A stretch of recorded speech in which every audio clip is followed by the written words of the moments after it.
أسألك يا من هو الله الذي نحمده ونصلي على رسوله الكريم اما بعد بسم الله الرحمن الرحيم اللهم صل على محمد وعلى آل محمد وبارك وسلم رب اشرح لي صدري ويسر لي امري واحلل عقدة من لساني يفقهوا قولي واجعل لي وزيرا من اهلي آمین یا رب العالمین۔ ناظرین کرام السلام علیکم ورحمۃ اللہ وبرکاتہ۔ تعلیمات قرآن سیریز میں آپ کو خوش آمدید کہتے ہیں۔ الحمدللہ قرآن حکیم کے ایک ایک پارے کے مضامین کو ہم سمجھنے کی کوشش کر رہے ہیں ایک ایک نشست میں۔ آج انشاءاللہ 10ویں پارے کے حوالے سے گفتگو آپ کے سامنے رکھیں گے۔ ہمیشہ کی طرح سب سے پہلے آپ کے سامنے تعارف پیش خدمت ہے، اور تعارف کے حوالے سے سب سے پہلی بات قرآن کریم کے پارہ نمبر 10 کا مطالعہ انشاءاللہ آج ہم کریں گے۔ مزید بنا سورۃ الانفال رکوع نمبر 5 تا سورۃ التوبہ رکوع نمبر 11، یہ رکوع ہیں انفال اور سورۃ توبہ کے، جن کا تجزیہ اور مطالعہ آپ کے سامنے رکھا جائے گا۔ آیات کا بھی ذکر کر دیتے۔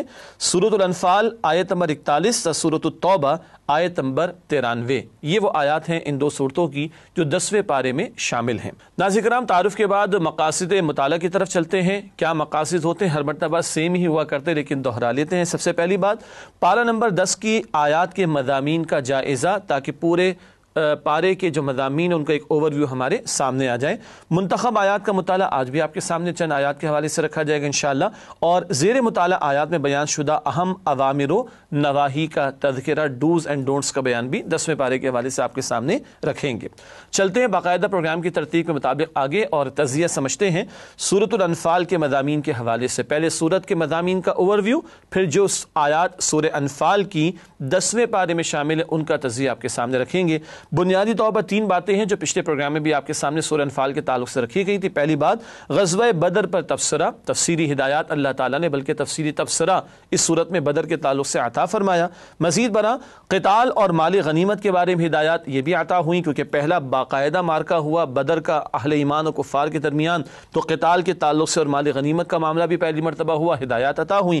اور اہل ایمان کی صفات سورہ انفال کے شروع میں بھی ہم نے سمجھی، اور سورہ انفال کے آخر میں بھی اس کا تذکرہ آپ کے سامنے رکھیں گے انشاءاللہ۔ یہ تو پوری سورت کے مضامین کا جائزہ تھا۔ اب آئیے سورہ انفال کی وہ آیات جو 10ویں پارے میں شامل ہیں ان کا تجزیہ آپ کے سامنے رکھتے ہیں، اور ایک ایک دو آیات کا تجزیہ کر کے ان موضوعات یا مضامین کو سمجھتے ہیں جو پورے پارے میں بیان کیے گئے ہیں۔ سورہ انفال آیت نمبر 41 سے بیان شروع کرتے ہیں۔ مال غنیمت کی تقسیم کا حکم، اور یہاں بتا دیا گیا کہ ایک حصہ 1/5 20% وہ بیت المال کی طرف جائے گا، اور وہ رسول اللہ علیہ السلام کے رشتہ داروں کو بھی عطا ہوگا، اور عام مسلمانوں میں سے جو حاجت مند ان کی حاجات کو پورا کرنے کے لیے استعمال ہوگا، اور 4/5 یا 80% کہہ لیجئے وہ مجاہدین میں تقسیم کیا جائے گا۔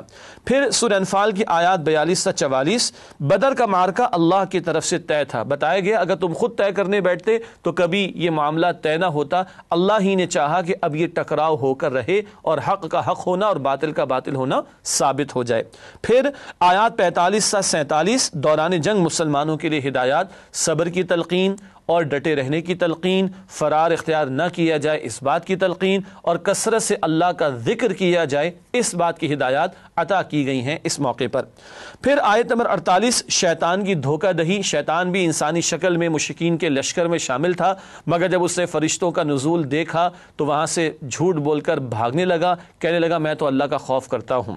پھر آیت نمبر 49، منافقانہ طرز عمل، اور منافقانہ طرز عمل سے ایک مراد یہ ہے کہ دعویٰ کچھ ہے اور دل میں کچھ ہو، یا دعویٰ کچھ کیا جا رہا ہو اور عمل اس کے برعکس کیا جا رہا ہو، یا یہ ہے کہ اللہ کی راہ سے فرار اختیار کرنے کی کوشش کی جا رہی ہو، یہ بھی منافقانہ ایک طرز عمل ہے۔ اور مشرکین کی طرف یہ معاملہ ہوا کہ ان میں سے کئی لوگ اپنے سرداروں کے خوف کی وجہ سے لڑنے کے لیے آئے تھے، نہ کہ یہ کہ ان کے دل میں کوئی جذبہ تھا جانیں پیش کرنے کا۔ اس کے بعد سورۃ الانفال کی آیات 50 تا 52، اذیت ناک موت کا بیان ہے، ایسی موت کے جو اللہ کی نافرمانی میں آ رہی ہو، ایسی موت وہ کہ جو حق کی مخالفت میں آ رہی ہو، ایسی موت سے بری موت کیا موت ہوگی، اللہ تعالیٰ برے انجام سے ہماری حفاظت فرمائے۔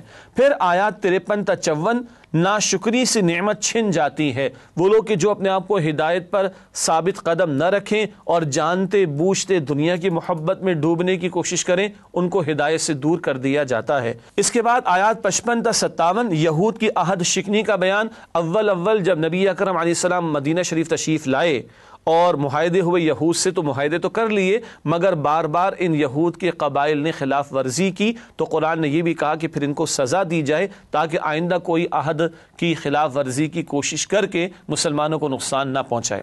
پھر آیت نمبر 58، عہد یافتہ فریق کے خلاف کارروائی نہ کی جائے۔ بڑی اہم ہدایت عطا کی گئی اہل ایمان کو، مسلمانوں کو کہا گیا مشرکین سے اگر تمہارا کوئی معاہدہ ہے تو اس معاہدے کو ختم کر دو، اور اس کے بعد اگر ان کے خلاف کوئی کارروائی کرنی ہے تو کارروائی کر سکتے ہو۔ یہ نہیں ہو سکتا کہ اوپر معاہدہ ہو اور اندر خانے در اندازی کی جائے، کسی کے خلاف خفیہ کارروائی کی جائے۔ اس کے بعد آیات 59 تا 60، جنگ کے لیے بھرپور تیاری کرنے کا حکم، مسلمانوں کو حکم دیا گیا جو استطاعت اللہ نے تمہیں عطا فرمائی قوت میں سے اور پلے ہوئے گھوڑوں میں سے ان کو تیار رکھو اور اپنے اور اللہ کے دشمنوں کو مرعوب کرنے کی کوشش کرو۔ یہ ہدایات اس مقام پر عطا کی گئی، بعد میں بھی بات کریں گے انشاءاللہ۔ اس کے بعد آیات 61 تا 62، دشمنوں کی طرف سے صلح کی پیشکش قبول کر لی جائے۔ اگر دشمن مائل ہو جائے صلح کی طرف تو اسلام جنگ برائے جنگ کی بات نہیں کرتا، کہا گیا کہ تم بھی صلح کر لو۔ اس کے بعد آیات 63 تا 64، ساتھیوں کے درمیان الفت اللہ کے فضل ہی سے ممکن ہے۔ یہاں تو نبی مکرم صلی اللہ علیہ وسلم کو فرمایا گیا اے نبی، اللہ کے فضل سے ہی ممکن ہوا کہ یہ صحابہ ان میں الفت اور یہ آپ کے ساتھ جڑے ہوئے ہیں رضی اللہ تعالی عنہم اجمعین۔ تو ایمان والوں کے درمیان الفت کا پیدا ہونا یہ اللہ ہی کی طرف سے ہے اور اسی کے فضل سے ممکن ہے، گویا اسی کے فضل کی تلاش اور اس کو مانگنے کی کوشش کرنی چاہیے۔ پھر آیات 65 تا 66، قوت ایمان قلیل مومنوں کو کثیر کافروں پر غالب کر دیتی ہے۔ یہاں اللہ تعالیٰ نے تعداد کا بھی ذکر کیا اور کم از کم یہ بتایا کہ اگر ایک کے مقابلے میں 2 کفار بھی ہوں تو ایمان والوں کو ڈٹے رہنا ہے، اور یاد رہے کہ تمہارا بھروسہ تمہاری قوت بازو یا تعداد یا تیاری پر نہ ہو بلکہ تمہاری نگاہ اللہ کی طرف ہو۔ تو چاہے تم تعداد میں کم ہو مگر تمہارا ایمان پکا ہے، تمہارا توکل اللہ پر ہے، تو کامیابی تمہاری ہوگی اور اللہ کی نصرت کی وجہ سے ہوگی۔ اس کے بعد آیات 67 تا 69، کافروں کو قیدی بنانے پر اظہار ناراضگی۔ بدر کا موقع تھا، قیدی بنا لیا گیا، اس پر تفصیلی ہدایات عطا کی گئیں۔ اصولی بات یہ تھی کہ اچھی طرح جنگ کا خاتمہ ہی نہ ہوتا بلکہ ان کی قوت کا خاتمہ ہو جاتا، تب قیدی بنانے کی اجازت ہوتی۔ یہ سورہ محمد صلی اللہ علیہ وسلم میں ذکر آتا ہے 26 سپارے میں، البتہ اللہ تعالیٰ نے معافی کا اعلان بھی فرمایا۔ پھر آیات 70 تا 71، قیدیوں سے اظہار شفقت۔ 70 کے قریب مشرکین قیدی بنائے گئے مگر ان کو بھی بتایا گیا کہ اگر ان میں کوئی خیر ہوگا اور آگے اللہ ان کو ایمان کی دولت عطا فرما دے گا تو ایمان کی دولت بہت بڑی دولت ہے، اس فدیے کے مقابلے میں جو آج ان کو پیش کر کے اپنے آپ کو چھڑانا ہوگا، یعنی قیدیوں کو۔ اس کے بعد آیات 72 تا 73، دوستی کا معیار رشتہ ایمان کو بناؤ۔ ایمان والوں کی قلبی دوستی ایمان والوں کے ساتھ ہو سکتی ہے، کافروں کے ساتھ نہیں ہو سکتی، تو دوستی کا معیار رشتہ ایمان کو بناؤ، اس کی تلقین۔ اور آخری 2 آیات ہیں سورہ انفال کی آیات 74 تا 75، بندہ مومن کی ظاہری صفات کا بیان۔ انفال کے شروع میں باطنی صفات کا ذکر تھا، اللہ کی یاد سے دل کا کانپ اٹھنا اور اللہ کا ذکر ہو، قرآن کی تلاوت و ایمان میں اضافہ ہونا اور اللہ ہی پر توکل ہونا، اور آخر میں سورت کے ہجرت کا ذکر ہے، جہاد کا ذکر ہے، اللہ کی راہ میں جنگ کا ذکر ہے۔ یہ ظاہری صفات اہل ایمان کی اللہ تعالی ہم سب کو عطا فرمائے۔ ناظرین کرام، الحمدللہ سورۃ الانفال کی وہ آیات جو 10ویں پارے میں شامل ہیں ان کا تو تجزیہ مکمل ہوا۔ اب چند منتخب آیات جو سورہ انفال کی 10ویں پارے میں ہیں ان کا مطالعہ آپ کے سامنے رکھتے ہیں۔ سب سے پہلے سورہ انفال آیات 45 سے 46 کا مطالعہ پیش خدمت ہے۔ قتال کے لیے اہم ہدایات ارشاد ہو رہا ہے، یا ایھا الذین آمنوا اذا لقیتم فئۃ فاثبتوا واذکروا اللہ کثیرا لعلکم تفلحون واطیعوا اللہ ورسولہ ولا تنازعوا فتفشلوا وتذھب ریحکم واصبروا ان اللہ مع الصابرین۔ ترجمہ، مومنوں، جب کفار کی کسی جماعت سے تمہارا مقابلہ ہو تو ثابت قدم رہو اور اللہ کا بہت ذکر کرو تاکہ کامیابی پاؤ، اور اللہ اور اس کے رسول کے حکم پر چلو اور آپس میں جھگڑا نہ کرنا۔ اگر ایسا کرو گے تو تم بزدل ہو جاؤ گے اور تمہارا رعب جاتا رہے گا، اور صبر سے کام لو، بے شک اللہ صبر کرنے والوں کے ساتھ ہے۔ 2 اہم باتیں، ثابت قدم رہنے کا ذکر آیا اور اللہ کا کثرت سے ذکر کرنے کا بیان ہوا، یعنی میدان سج گیا تو اب چھوڑنا نہیں میدان کو۔ حدیث میں ہے ساتھ ہلاک کرنے والی باتوں میں یہ بات بھی داخل ہے کہ میدان قتال کو چھوڑ کر کوئی مسلمان فرار اختیار کر لے، یہ بخاری شریف کی روایت ہے۔ تو ثابت قدم رہنا، اور ہاں اللہ کا ذکر کثرت سے کرنا۔ کیوں؟ اللہ کے ساتھ تعلق مضبوط ہوگا تو اللہ کی نصرت تمہارے شامل حال ہوگی، تب تمہیں کامیابی عطا ہوگی۔ یہ ہے اصل بات اہل ایمان کے لیے۔ دوسری اہم ہدایت اللہ اور اللہ کے رسول علیہ السلام کی اطاعت کرنا، ورنہ کیا ہوگا؟ اگر تم نے نافرمانی کی تو تمہارے اندر بزدلی پیدا ہو جائے گی، آپس میں جھگڑا کیا، جماعت کے نظم کو تم نے اگر بریک کرنے کی کوشش کی تو تمہارا روب ختم ہو جائے گا۔ یہ بتایا جا رہا ہے ایمان والوں کو۔ تو اللہ اور اس کے رسول علیہ السلام کی اطاعت کا حکم کیوں؟ اللہ کی مدد باغیوں اور نافرمانوں کے لیے نہیں، اللہ کی مدد اطاعت کرنے والوں اور فرمانبرداروں کے لیے ہے۔ مزید برآں بتایا گیا تمہارا روب پھر ختم ہو جائے گا، اور مزید فرمایا گیا کہ صبر سے کام لو۔ یہاں صبر کیا ہے؟ جو مشقت اٹھانا پڑے اٹھاؤ، اللہ کی راہ میں جو مشکلات آئیں ان کو جھیلو، برداشت کرو، تب اللہ کی مدد تمہارے ساتھ ہوگی۔ یہ ہدایات ہیں جو میدان جنگ کے تعلق سے اہل ایمان کو عطا ہو رہی ہیں، اور غور کیجئے میدان جنگ میں بھی اللہ کا ذکر، میدان جنگ میں بھی اللہ اور اللہ کے پیغمبر علیہ السلام کی اطاعت کا حکم ہے۔ پھر اگلی آیت ہے جس کا انتخاب کیا گیا سورہ انفال کی آیت نمبر 58، معاہدے کی پاسداری، اس کی تلقین ہے۔ ارشاد ہوا وَإِمَّا تَخَافَنَّ مِنْ قَوْمٍ خِيَانَةً فَانبِذْ إِلَيْهِمْ عَلَى سَوَاءٍ إِنَّ اللَّهَ لَا يُحِبُّ الْخَائِنِينَ۔ ترجمہ، اور اگر تم کو کسی قوم سے خیانت کا اندیشہ ہو تو ان کا عہد انہی کی طرف پھینک دو، یعنی معاہدہ توڑ دو اور برابر کا جواب دو۔ کچھ شک نہیں کہ اللہ خیانت کرنے والوں کو پسند نہیں کرتا۔ یہ آیت نمبر 58 کا ترجمہ ہے۔ ایمان والوں کو بتایا جا رہا ہے اگر کسی سے معاہدہ ہے تو معاہدے کی پاسداری اہم بات ہے، اس کے خلاف کوئی اقدام نہ کرنا، اور کسی قوم کے خلاف اقدام کرنا ہو البتہ اس سے معاہدہ ہے تو معاہدہ پہلے توڑو، علل اعلان ختم کرو، اس کے بعد جو چاہو ان کے خلاف اقدام کر سکتے ہو۔ جنگ کے لیے بھی اور دشمن کے خلاف اقدام کے لیے بھی ہمارا دین اس قدر قیمتی ہدایات عطا فرماتا ہے۔ یہ اسلام کی خوبصورت تعلیمات۔ اس کے بعد ایک اور اہم آیت سورہ انفال کی آیت نمبر 60، قتال کے لیے تیاری، اس کا حکم عطا ہو رہا ہے۔ ارشاد ہوا وَأَعِدُّوا لَهُم مَّا اسْتَطَعْتُم مِّن قُوَّةٍ وَمِن رِّبَاطِ الْخَيْلِ تُرْهِبُونَ بِهِ عَدُوَّ اللَّهِ وَعَدُوَّكُمْ وَآخَرِينَ مِن دُونِهِمْ لَا تَعْلَمُونَهُمْ اللَّهُ يَعْلَمُهُمْ۔ ترجمہ، اور جہاں تک ہو سکے تم زیادہ سے زیادہ طاقت اور تیار بندھے رہنے والے گھوڑے ان کفار کے مقابلے کے لیے مہیا رکھو تاکہ اس کے ذریعے اللہ کے دشمنوں اور اپنے دشمنوں کو خوفزدہ رکھ سکو، اور ان کے سوا اور لوگوں کو بھی جنہیں تم نہیں جانتے اور اللہ جانتا ہے۔ یہ ہے بڑا پیارا حکم، بڑا قیمتی حکم جنگ کی تیاری کے اعتبار سے۔ دو باتیں آئیں، قوت میں سے جو ہو، زیادہ سے زیادہ طاقت میں سے جو میسر آئے اس کی تیاری کرو، اور پلے ہوئے گھوڑوں میں سے۔ گھوڑے اب بھی دنیا کے بعض علاقوں میں اور افواج میں کچھ مقامات پر استعمال کیے جاتے ہیں۔ حدیث میں ہے کہ اس گھوڑے کی پیشانی کے ساتھ برکت اللہ تعالیٰ نے قیامت تک کے لیے رکھ دی۔ البتہ یہ جو من قوہ کا لفظ آیا تو حدیث میں آئے کہ قوت جو ہے وہ پھینکنے میں ہے۔ اس دور میں نیزہ تھا، بھالا تھا، وہ پھینکا جاتا تھا۔ آج بلٹ بھی ہوگا، آج میزائل بھی ہوگا، اور آج بم بھی ہو سکتا ہے، لیکن دین یہ بھی بتا رہا ہے، قرآن یہ بھی بتا رہا ہے کہ اس تیاری کا ایک اہم مقصد اور حاصل کیا ہے؟ اللہ کے دشمنوں کو اور اپنے دشمنوں کو مرعوب رکھنا۔ ناظرین کرام، آپ کو یاد ہوگا 14 مئی 1998 بھارت نے ایٹمی دھماکے کرنے کا اعلان کیا، بلکہ کر ڈالے، اور 15 مئی کو واجپئی وزیر اعظم جو تھا بھارت کا، اس کا بیان آیا کہ ہم پاکستان کی اینٹ سے اینٹ بجا دیں گے۔ 28 مئی 1998 کو ہم نے اعلان کیا کہ ہم بھی بنا چکے ہیں، تو 29 مئی کی صبح کو واجپئی کا بیان آیا کہ yes we are ready for table talks. یہ ہے اس ڈیٹرنٹ جو اللہ نے آج چھپڑ پھاڑ کر اس ساری امت مسلمہ میں سے پاکستان کو عطا فرمایا، کہ یہ ڈیٹرنٹ بڑی نعمت ہے اللہ سبحانہ و تعالیٰ کی، محض جنگ کے لیے ہی نہیں بلکہ اپنے دشمنوں کو مرعوب رکھنے کے لیے بھی یہ ڈیٹرنٹ اور یہ تیاری تمہارے پاس ہونی چاہیے۔ اور آج چھپڑ پھاڑ کر اللہ نے جو قوت ہمیں عطا فرمائی، یہ گویا کہ امت مسلمہ کے بہاف پر امت کی امانت ہمارے پاس ہے۔ اللہ ہمارے حکمرانوں کو بھی اور ہماری افواج کو بھی اور ہماری عوام کو بھی اس طاقت کی حفاظت کی توفیق عطا فرمائے، اور اگر یہ طاقت اللہ نے عطا فرمائی تو وہ مقاصد بھی سامنے رہیں جو مقاصد اللہ تعالیٰ نے اس مقام پر بیان فرمائے۔ اس کے بعد اگلی اور آخری آیت جس کا انتخاب کیا گیا وہ سورہ انفال کی آیت نمبر 74 ہے۔ سچے اہل ایمان کون؟ ان کی ظاہری دکھائی دینے والی صفات کا بیان آ رہا ہے۔ ارشاد ہوا والذین آمنوا وہاجروا وجاہدوا فی سبیل اللہ والذین آووا ونصروا اولئک هم المؤمنون حقا لهم مغفرۃ ورزق کریم۔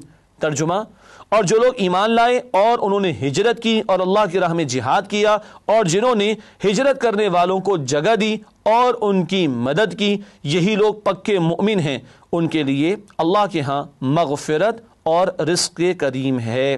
اللہ تعالی ہمیں ان لوگوں میں شامل فرمائے۔ ایمان صرف قول ہی کا نام نہیں، اقرار ہی کر لینے کا نام نہیں، وہ تصدیق قلبی کا نام بھی ہے۔ اقرار باللسان بھی ضروری اور تصدیق بالقلب بھی لازمی، اور جب دل میں ایمان واقعتاً ہو، تصدیق والا ایمان، تو پھر عمل ثبوت پیش کرتا ہے۔ کبھی اللہ کی راہ میں ہجرت کا موقع بھی آئے گا، کبھی جہاد کا موقع بھی آئے گا۔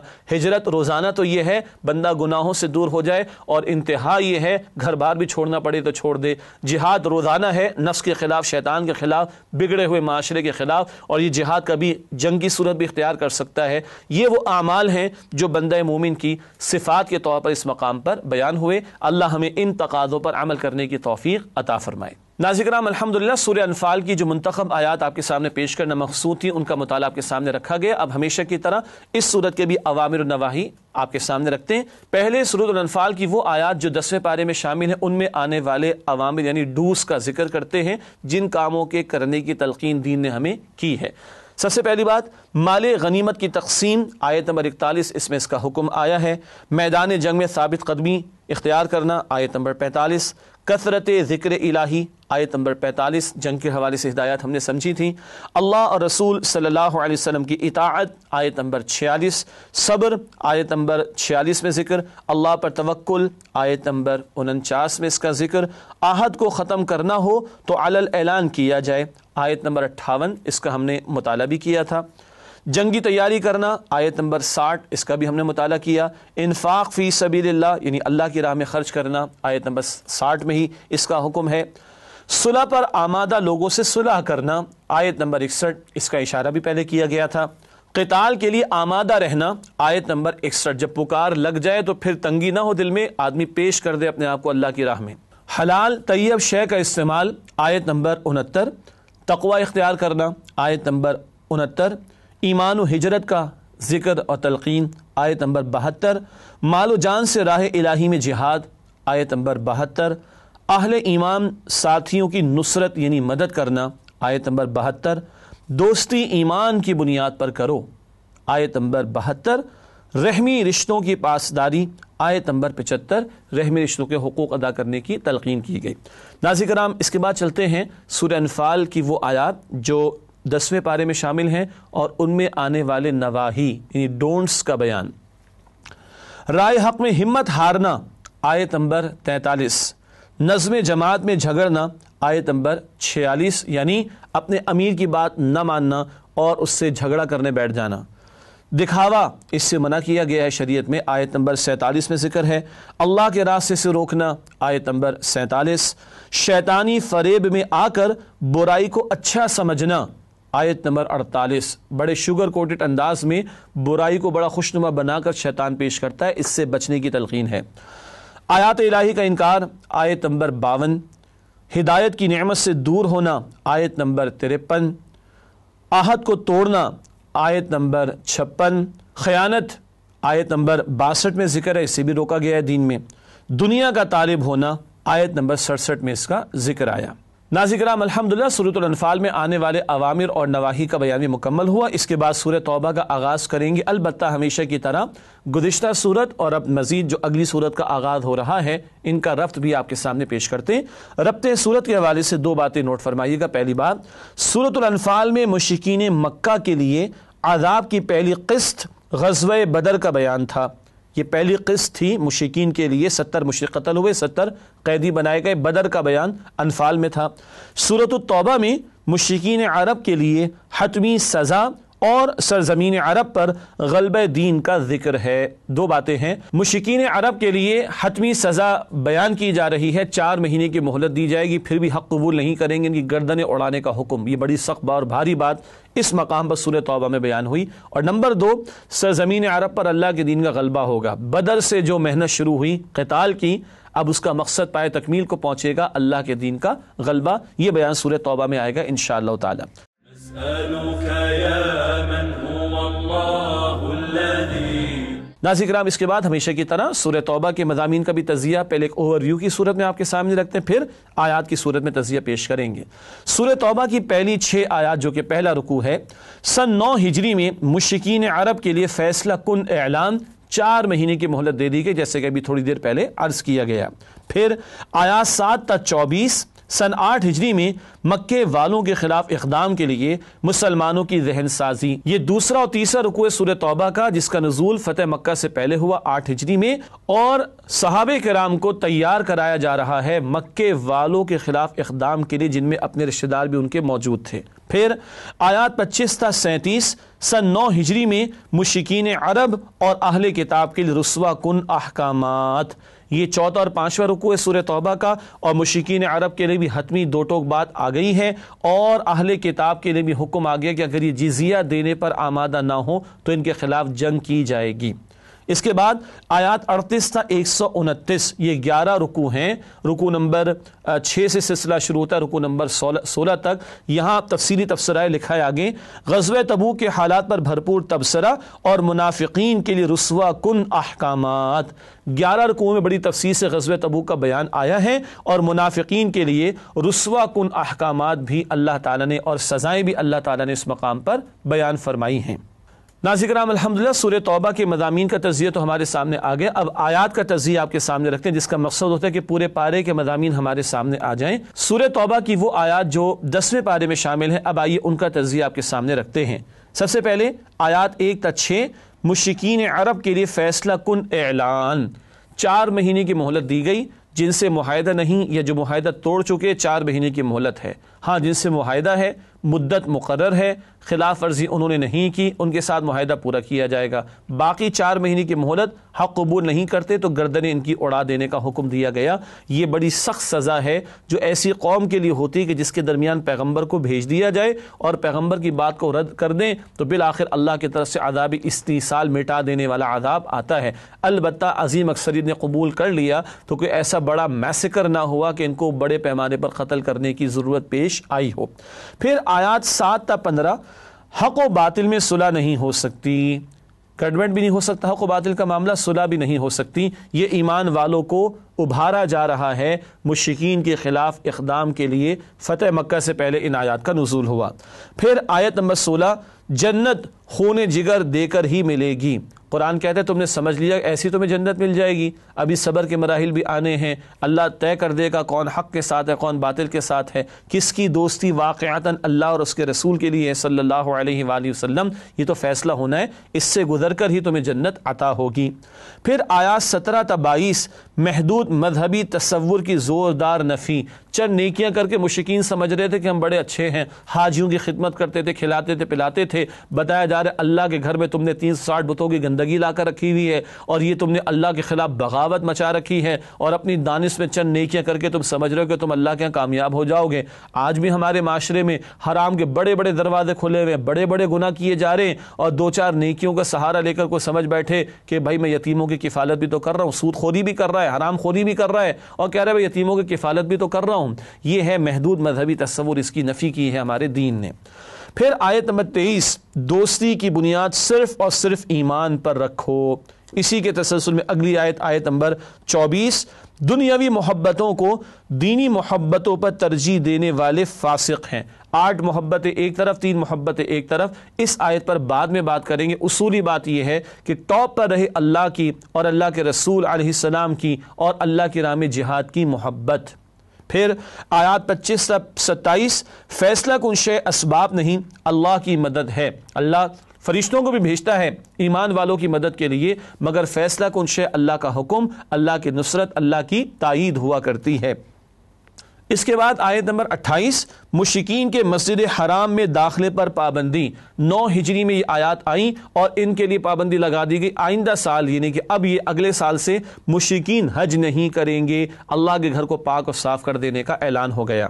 آیت نمبر 29 اسلامی ریاست میں غیر مسلموں کی حیثیت. غیر مسلم اسلامی ریاست میں رہ سکتے ہیں، البتہ جزیہ جو کہ ٹیکس کی شکل ہے ان کو ادا کرنا ہوگا تاکہ اسلامی ریاست ان کی جان، مال، عزت، آبرو، گھر، عقیدے اور ان کی مذہبی عبادت گاہوں کی حفاظت کرے اور ان کی کفالت بھی کرے. پھر آیات 30 تا 31 یہودیوں اور عیسائیوں کا شرک. معاذ اللہ، یہود نے عزیر علیہ السلام کو، نصارہ نے عیسی علیہ السلام کو اللہ کا بیٹا قرار دے دیا، استغفر اللہ. آیت نمبر 32 اہل کتاب سازشوں کے ذریعے اسلام کا راستہ روکنا چاہتے ہیں، ان کی سازشوں کا ذکر ہے. پھر آیت نمبر 33 نبی اکرم صلی اللہ علیہ وسلم کی بعثت کا مقصد غلبہ دین تھا تاکہ اللہ کا دین سرزمین عرب ہی نہیں کل زوئے ارضی پر غالب ہو جائے. یہ مشن تھا رسول پاک صلی اللہ علیہ وآلہ وسلم کا. اس آیت پر بعد میں بھی بات کریں گے انشاءاللہ. پھر آیات 34 تا 35 علماء اور صوفیہ کی اکثریت لوگوں کا مال ناحق کھاتی ہے. مذہب کے نام پر لوٹنے والے علماء سو، برے علماء اور برے صوفیہ کا ذکر ہے کہ لوگوں کا مال ہڑپ کرتے ہیں. پھر آیت نمبر 36 سال میں 12 مہینے اللہ کے طے کردہ ہیں. سال 12 مہینے کا یہ اللہ کے ہاں سے طے شدہ ہے. مشرکین اس کے اندر کچھ گڑبڑ کرتے تھے، بعد میں اس کا ذکر ہوگا انشاءاللہ.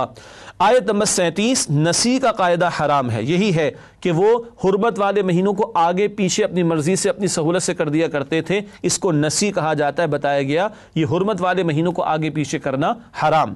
پھر آیات 38 تا 41 اللہ کی راہ میں نکلنے سے جی نہ چراؤ. اب غزوہ تبوک کے تعلق سے 6 رکوع سے آیات شروع ہو رہی ہیں سورہ توبہ کی، اور بتایا جا رہا ہے کہ اللہ کی راہ میں نکلنا تو پڑے گا. اور غزوہ تبوک سن 9 ہجری میں وہ موقع ہے جب نفیر عام کا معاملہ ہوا، ہر ایک کا نکلنا لازم قرار دیا گیا. بتایا جا رہا ہے کہ جی نہ چھڑاؤ. آیت نمبر 42 منافقانہ طرز عمل، جان چھڑاتے ہیں، جھوٹے بہانے بناتے ہیں، قتال میں جانے سے فرار اختیار کرتے ہیں.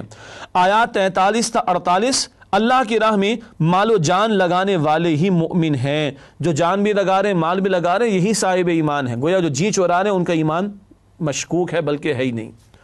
پھر آیات 49 تا 50 قتال سے فرار کے لیے تقوی کے پردے میں لپٹا ہوا بہانہ. ایک منافق نے آ کر کہا کہ صاحب وہ روم کے خلاف جا کر رومیوں کے خلاف جنگ کرنی ہے، وہاں کی عورتیں بڑی حسن والی ہوتی ہیں، میں تو بہہ جاؤں گا.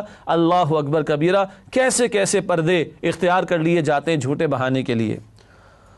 اس کے بعد آیات 51 تا 52 رائے حق میں مصروف عمل اہل ایمان کے لیے فائدہ ہی فائدہ. اگر شہید ہو گئے تو حیات جاویدہ مل جائے گی، اور غازی بن کر لوٹیں گے تب بھی مال غنیمت بھی ملے گا اور مال بھی ملے گا، اللہ کی جو ہے وہ رضا بھی ملے گی. مومن کے لیے نتھنگ ٹو لوز والی بات. اس کے بعد آیات 53 تا 57 منافقین کا انفاق قبول نہ کیا جائے. یہ اب سزائیں بیان ہوئی ہیں اس مقام پر منافقین کی، اب ان کا کوئی انفاق قبول نہیں ہوگا. آیات 58 تا 59 منافقین کا نبی اکرم صلی اللہ علیہ وسلم پر عدل نہ کرنے کا بہتان. معاذ اللہ، بد کلامی کرتے، بہتان لگاتے رسول پاک صلی اللہ علیہ وسلم پر. آیت نمبر 60 زکوٰۃ کے 8 مصارف کا بیان. زکوٰۃ کہاں کہاں خرچ ہوگی اس کی 8 مدات یا کیٹیگریز خود قرآن نے ڈیفائن کی ہیں. پھر آیات 61 تا 66 منافقین کی گستاخیاں. کہتے تھے ہاں جی ہم تو جھوٹے بہانے بناتے ہیں اور محمد صلی اللہ علیہ وسلم ہماری باتوں کو مان بھی لیتے ہیں، ان کو تو کچھ سمجھ نہیں آتا. معاذ اللہ ثم معاذ اللہ، گستاخی کرتے ہیں. پھر آیات 67 تا 68 منافقین مرد اور عورتیں نیکی سے روکتے اور برائی پھیلاتے ہیں. یہ ہے منافق، نیکی سے روکتے اور برائیوں کو پھیلاتے ہیں. پھر آیات 69 تا 70 تاریخ سے عبرت. بتایا جا رہا ہے کہ پچھلوں کو دیکھو جنہوں نے فرار اختیار کیا پیغمبر کی اطاعت سے، وہ بھی اللہ کے عذاب میں مبتلا ہوئے. اے منافقو، تم نے بھی یہ حرکت کی، تم بھی اللہ کی پکڑ کا شکار ہو گئے. اب آیات 71 تا 72 مؤمن مرد اور خواتین نیکی پھیلاتے اور برائی سے روکتے ہیں. یہ ایمان والوں کا طرز عمل، نیکی کو پھیلانا اور بدی کو مٹانا. پھر آیات 73 تا 74 منافقین اور کفار کے خلاف جہاد کا حکم. ان کی سازشوں کا رد کیا جائے، ان کے خلاف جہاد کیا جائے اور ان کی سازشوں کو ناکام کیا جائے. پھر آیات 75 تا 77 اللہ سے وعدہ خلافی کی سزا منافقت. ان آیات پر ہم بعد میں بات کریں گے. جھوٹے وعدے کرنے والے لوگ اور اللہ سبحانہ و تعالیٰ کے تقاضوں سے فرار اختیار کرنے والوں پر نفاق تھوپ دیا جاتا ہے. پھر آیات 78 تا 80 منافقین کے لیے آپ صلی اللہ علیہ وسلم کی دعائے استغفار قبول نہ ہوگی. یہاں تک فرمایا کہ 70 مرتبہ بھی اے نبی علیہ السلام آپ ان کے لیے بخشش مانگیں گے اللہ ہرگز ان کی بخشش نہیں فرمائے گا۔ یہ اور سزائیں ہیں جو منافقین کے لیے بیان ہو رہی ہیں۔ پھر آیات 81 تا 82، جہنم کی آگ دنیا کی گرمی سے بہت زیادہ شدید ہے۔ منافق کہنے لگے سینکڑوں میل کا سفر ہے، گرمی بہت ہے۔ قرآن کہتا ہے جہنم کی گرمی زیادہ شدید ہے، کاش کہ ان کو سمجھ آتی۔ آیات 83 تا 84، منافقین کی محرومیاں۔ نبی پاک علیہ السلام کو فرما دیا گیا ان کا جنازہ بھی آئندہ نہ پڑھائیے گا کسی منافق کا، اور ان کا انفاق قبول نہ کیا جائے، یہ بھی بات پہلے آ چکی۔ آئندہ قتال کے کسی میدان میں ان کو شرکت کی اجازت نہیں دیجیے گا۔ آیت نمبر 85، منافقین کے لیے ان کا مال اور اولاد باعث اذیت ہوں گے۔ کبھی تو عبداللہ بن ابی کا بیٹا وہ صحابی بن گئے، عبداللہ بھی ان کا نام ہے، اور وہ ایمان لے آتے ہیں اور اس کی ذلت ہو جاتی ہے، تو ان کی اولاد اور ان کے مال کے ذریعے ان کو اذیت دی جائے گی، قرآن کہہ رہا ہے۔ پھر آیات 86 تا 87، منافقانہ طرز عمل کا بیان، یعنی قتال سے فرار اختیار کرنا۔ پھر آیات 88 تا 89، مؤمنانہ طرز عمل، مال اور جان سے جہاد کرنا، سب کچھ اللہ کی راہ میں لگا دینا۔ پھر آیات 89 تا 96، غزوہ تبوک میں شرکت نہ کرنے والے 4 گروہ اور ان کی مختلف کیفیات کا بیان۔ کچھ معذورین تھے، نہیں جا سکے، کچھ جانا چاہتے تھے، اخراجات پورے نہیں تھے، رسول اللہ علیہ السلام نے واپس کر دیا، روتے ہوئے چلے گئے، اور کچھ منافقین تھے جو جھوٹے بہانے بناتے تھے اور جھوٹے بہانے بنا کر رخصت چاہتے تھے۔ یہ تذکرہ آیا ہے۔ اور بالکل آخر میں 10ویں پارے کے آخر میں آیات 97 تا 99، اللہ کی راہ میں خرچ کرنے والے 2 کردار۔ کچھ وہ ہیں جو اللہ کی راہ میں سب کچھ لٹا دینا اور خرچ کر دینا اس کو جو ہے وہ سعادت سمجھتے، اور کچھ کا معاملہ ہے منافقانہ طرز عمل، وہ اس کو بوجھ سمجھتے ہیں، معاذ اللہ ثم معاذ اللہ۔ ناظرین کرام، ایک وقفہ لیتے ہیں اور اس کے بعد انشاءاللہ منتخب آیات کا مطالعہ آپ کے سامنے سورہ توبہ کے تعلق سے پیش کریں گے۔ السلام علیکم ورحمۃ اللہ وبرکاتہ۔ السلام علیکم ورحمۃ اللہ وبرکاتہ۔ ناظرین کرام، تعلیمات قرآن سیریز میں آپ کو خوش آمدید کہتے ہیں۔ آج ہم 10ویں پارے کے تعلق سے گفتگو کر رہے ہیں، اور وقفے سے پہلے سورہ توبہ کے مضامین کا تجزیہ اور سورہ توبہ کی وہ آیات جو 10ویں پارے میں شامل ہیں ان کا تجزیہ آپ کے سامنے پیش کیا گیا۔ اب چلتے ہیں سورہ توبہ کی چند منتخب آیات کے مطالعے کی طرف۔ سب سے پہلے سورہ توبہ کی آیت نمبر 5، حکم قتال اور متوازن تعلیم۔ بڑا پیارا مقام ہے، ایک طرف قتال کی بات اور ایک طرف راستہ چھوڑ دینا اور درگزر کرنے کی بات بھی کی جا رہی ہے۔ ارشاد ہوا فَإِذَا انْسَلَخَ الْأَشْهُرُ الْحُرُمُ فَاقْتُلُوا الْمُشْرِكِينَ حَيْثُ وَجَدتُّمُوهُمْ وَخُذُوهُمْ وَاحْصُرُوهُمْ وَاقْعُدُوا لَهُمْ كُلَّ مَرْصَدٍ فَإِنْ تَابُوا وَأَقَامُوا الصَّلَاةَ وَآتَوُا الزَّكَاةَ فَخَلُّوا سَبِيلَهُمْ إِنَّ اللَّهَ غَفُورٌ رَحِيمٌ۔ ترجمہ، جب حرمت کے مہینے گزر جائیں تو مشرکوں کو جہاں پاؤ قتل کر دو اور انہیں پکڑو اور گھیر لو، اور ہر گھات کی جگہ ان کی تاک میں بیٹھے رہو۔ پھر اگر وہ توبہ کر لیں اور نماز پڑھنے اور زکوٰۃ دینے لگیں تو ان کی راہ چھوڑ دو، بے شک اللہ بخشنے والا مہربان ہے۔ یہ آیت نمبر 5 کا ترجمہ ہے۔ اور 4 مہینے وہ حرمت والے مہینے اس لیے قرار پاتے کہ 4 مہینے کی ان کو گنجائش دی گئی، مہلت دی گئی، اس کے بعد ان کی گردنیں اڑانے کا حکم دیا گیا۔ بہت بھاری بات ہے نا، گردنیں اڑا دینا۔ یہ وہ لوگ ہیں 21 سال تک جن کو معافی تلافی دی گئی، 21 سال تک ان کو پیغام پہنچایا گیا، لیکن پھر بھی اڑے ہوئے ہیں، تو اب ان کے تعلق سے یہ بھاری حکم آیا۔ البتہ ابھی بھی ایمان لے آئیں، توبہ کا مطلب ایمان لانا، نماز قائم کرے، زکوٰۃ دیں، یہ ظاہری علامات اسلام پر عمل کرنے کی، فرمایا کہ ان کے راستے کو چھوڑ دو۔ اور ایک اور مقام پر قرآن کہتا ہے یہ تمہارے برابر کے بھائی بن جائیں گے، گویا اب بھی آپشن ہے، قبول کر لو، برابر کے بھائی بن جاؤ، تمہارے حقوق اور مسلمانوں کے حقوق برابر ہو جائیں گے، کیونکہ تم بھی ایمان لا کر مسلمان ہو جاؤ گے۔ اس کے بعد آیت نمبر 19 سے سورہ توبہ کی جس کا انتخاب کیا گیا، نیکی کا وسیع تصور۔ ارشاد ہوا اجعلتم سقایۃ الحاج وعمارۃ المسجد الحرام کمن آمن باللہ والیوم الآخر وجاہد فی سبیل اللہ لا یستوون عند اللہ واللہ لا یہدی القوم الظالمین۔ ترجمہ، کیا تم نے حاجیوں کو پانی پلانا اور مسجد حرام یعنی خانہ کعبہ کو آباد کرنا اس شخص کے اعمال جیسا خیال کیا ہے جو اللہ اور روز آخرت پر ایمان رکھتا ہے اور اللہ کی راہ میں جہاد کرتا ہے؟ یہ لوگ اللہ کے نزدیک برابر نہیں ہیں اور اللہ ظالم لوگوں کو ہدایت نہیں دیا کرتا۔ ناظرین کرام، یہ آیت نمبر 19 سے سورہ توبہ کی۔ مشرکین حاجیوں کو کھلاتے پلاتے تھے، لیکن خانہ کعبہ کے ساتھ 360 بت انہوں نے رکھے ہوئے تھے اور اللہ کے ساتھ شرک کر رہے تھے اور اللہ کے خلاف بغاوت کیے بیٹھے تھے اور اللہ کے راستے سے لوگوں کو روکتے تھے، تو ان کو بتایا جا رہا ہے کہ تم یہ چند نیکی کر کے سمجھتے ہو کہ تم نے دین کے تقاضے پورے کر لیے، تم نے اللہ کی اطاعت کا حق ادا کر دیا؟ قطعا نہیں۔ وہ جو ایمان لایا بیٹھا ہے، اللہ کی راہ میں جہاد کرتا ہے، خود بھی اللہ کی بندگی کرتا ہے، اللہ کی بندگی کی دعوت دیتا ہے، اللہ کی بندگی کے نظام کے نفاذ کے لیے محنت کر رہا ہے، وہ اور تمہاری چند نیکیاں یہ برابر نہیں ہو سکتی۔ محدود تصور نیکی اس کی نفی اس مقام پر کی گئی ہے۔